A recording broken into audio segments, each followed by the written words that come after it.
లోనే ఉన్నాం. ఎక్కువగా కోయదొరలు వశీకరణ చేస్తూ ఉంటారు. భార్యాభర్తల మధ్య సఖ్యత లేనప్పుడు, భార్యాభర్తలకు ఒకరికొకరు గిట్టనప్పుడు, భర్తను లోబరుచుకోవడానికి, భార్యను లోబరుచుకోవడానికి వశీకరణ చేస్తారు అని అంటారు. ఒకసారి దాని గురించి ఎక్స్ప్లెయిన్ చేస్తారా? ఈ రోజుల్లో భార్య మాట వినకపోయినా భర్తకి మాట వినకపోయినా భార్య మనసులో కలిగే తెలియదు. భర్త మాట వినపోతే నా భర్త ఏరే స్థిరంలో పోతున్నాడా, లేదా నేను బోరు కట్టాడా, లేదా నా భర్తకి ఏరే వాళ్ళేమైనా ముందు పెట్టి వసపరుచుకున్నారా అనేది కంపల్సరీగా ఆమెకు ఆలోచన వస్తుంది. ఒకవేళ భర్తే భార్య మాట వినకపోతే భార్య మీద కూడా అలాంటి ఫీలింగ్స్ వస్తాయి. అయితే ఇప్పుడు జరుగుతున్న కాలం బట్టి వశీకరణ ఉంది కానీ ఆ వశీకరణ ఎలాంటిదంటే తల్లి ఆకర్షణ, ముఖం ఆకర్షణ ఉంటుంది. ధన ఆకర్షణ ఒకటి ఉంటుంది. ధన ఆకర్షణ, ముఖ ఆకర్షణ. ఈ ముఖ ఆకర్షణ, ధన ఆకర్షణ ఎట్లా ఉంటుందంటే సుఖంగా కష్టపడకుండా సుఖంగా ఎవరైనా పెడితే తినాలి, ఎవరి దగ్గర ఆస్తిని లాక్కోవాలి.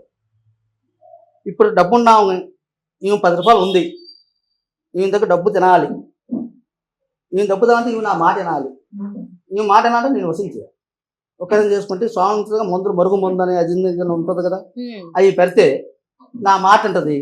అప్పుడు నాకు అన్నీ కలిసి వస్తాయి. డబ్బు ఇస్తుంది, నా మాట వింటది, నా కోరిక తీరుస్తుంది అన్న ఒక దుష్ట ఆలోచనతో కొన్ని ప్రయత్నాలు చేస్తుంది. అది చాలా పాపం. అది చాలా పాపం. తప్ప మరి అలా అనుకుంటే వశీకరణ చేయడం కూడా పాపమే కదండి. దానికి ఉంది చెబుతా, దానికి అర్థం చెబుతాను. ఇష్టపడేవాడు ఉంటాడు, మనసారా ఇష్టపడేవాడు, మనసుతో ప్రేమించేవాడు. నాకు ఈమె ఉంటేనే నా లైఫ్, ఈమెతోనే నా జీవితం, ఈమె నాకు కావాలి, కానీ నా మాట తీసేసిపోతుంది అన్న ధర్మాన్ని పాల్పడేవాడు వాటి పాపం కలపదు. పెద్దలు ఏమంటారు, 1000 అబద్ధాలన్నా ఒక పెళ్లి చేయమంటారు, 100 అబద్ధాలన్నా కాపురాన్ని నిలబెట్టమంటారు, ఒక జంటని కలపమంటారు. అలాగే ఒక మంత్రంతోనే ఒక జంటని కలుపుతాం వల్ల కాశీకి వెళ్ళి వచ్చినంత పుణ్యం. అర్థమవుతుందమ్మా? కాశీకి వెళ్ళి వచ్చినంత మోక్షం. అలాగే ఈ వశీకరణలో మనం తెలుసుకోవాల్సిన 2 విధాలు ఉంది. ఈ వశీకరణ తెలుసుకోవాల్సిన 2 విధాలు. ఒకటి మందు ఉంది, ఒకటి అంతరం ఉంది. మందు విషయంలో దానివల్ల వచ్చే సైడ్ ఎఫెక్ట్ కూడా కొన్ని ఉంది. సైడ్ ఎఫెక్ట్స్ ఉంటాయి మందులు వేసుకుంటే. సాధారణంగా ఎలా ఉంటాయి ఈ మందులు? అది ఆకుపసత్వం వస్తుంది. ఆకు అది సమానం దొరకదు.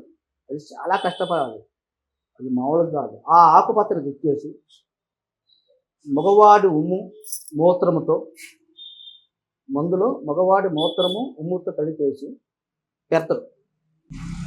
ఎవరికి? స్త్రీ. పురుషుడు స్త్రీకి పెట్టేది. పురుషుడు స్త్రీకి పెట్టేది ఈ విధంగా చేయాల్సింది. ఈ విధంగా చేసేటప్పుడు వల్ల ఏం జరుగుతుందంటే, స్త్రీ పురుషుడికి పెట్టేది అయితే సేమ్ అంటే అంటే ఎవరు పెట్టాలనుకుంటున్నారో వాళ్ళ ఉమ్ము మూత్రం ఈ 2 మిక్స్ చేయాల్సింది వశీకరణలో. లేకపోతే పని అవ్వదు. మరి ఎవరు మాట అంటారు, ఎవరు అయితే కాదు కదా. ఈ 2 కలిపేసి వాళ్ళు తినే పదార్థంలో కలిపి పెట్టేస్తారు. అది ఒంట్లో పోయిన తర్వాత మనిషి ఆటిగా ఉన్నాకో అన్నం మీద, తిండి మీద, నీళ్ళ మీద, ఆహారం మీద ఉండదు ఆలోచన. మనకి ఎవరైతే పెట్టారో వాడి మీద దేశ వాడు చుట్టూ దొరుకుతుంది, వాడి గురించి ఆలోచించాలి. ఈ విధంగా ఆలోచించే సమయంలో అన్నం తినకపోతే వస్తుంది, నీళ్ళు తాగకపోతే గుంటెంచిపోదా. అలాగే ఇంకా లేని సైడ్ ఎఫెక్ట్ కొన్ని వస్తుంది, అనారోగ్య సమస్య వస్తుంది. కాబట్టి దాన్ని వాడద్దు. ఇప్పుడు దాని ఎఫెక్ట్ ఎన్ని రోజులు ఉంటుంది? దాని ఎఫెక్ట్ ఖచ్చితంగా కొంతమందికి 3 నెలలు ఉంటుంది, అంటే ఒకరికి నెల 15 రోజులు ఉంటుంది.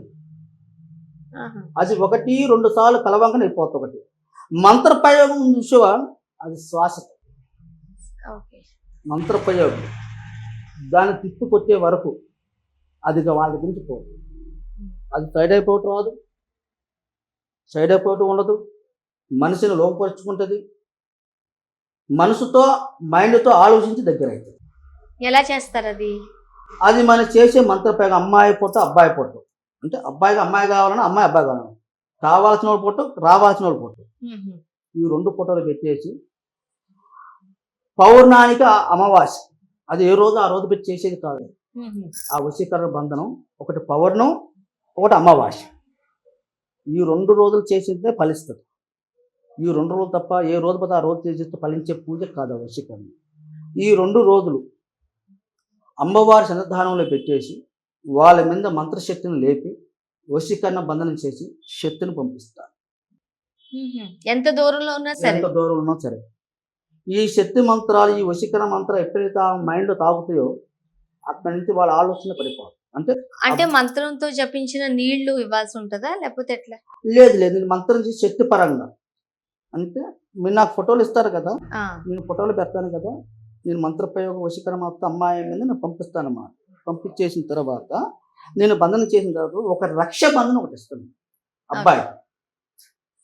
అమ్మాయి జీవం, అమ్మాయి ఆలోచన ఆ తాయితను నింపి, ఆ తాయితను నింపేసి, ఆ భస్మాన్ని నింపేసి అబ్బాయి ఉంటుంది. అంటే అమ్మాయి కావాల్సిన అబ్బాయికి కానీ, అబ్బాయి కానీ అమ్మాయి కానీ ఎవరికైనా సరే ఆ తాయిత ఎప్పుడైతే ఒంటి మీద పడుతుందో ఆ వశీకరణ తాత, ఆ అమ్మాయి ఎదురుగా వీడు పోతే ఆ అమ్మాయి వీడి ముఖం చూడంగానే వశమైపోతుంది. ఒకవేళ దూరంగా ఉన్నారు, కలిసే పరిస్థితి కనిపించట్లేదు, ఏంటి? కలుగుతుంది కదా తల్లి, మనం ఆల్రెడీ పంపిస్తాం కదా, ఆల్రెడీ ఫోన్లు కలుగుతుంటాయి.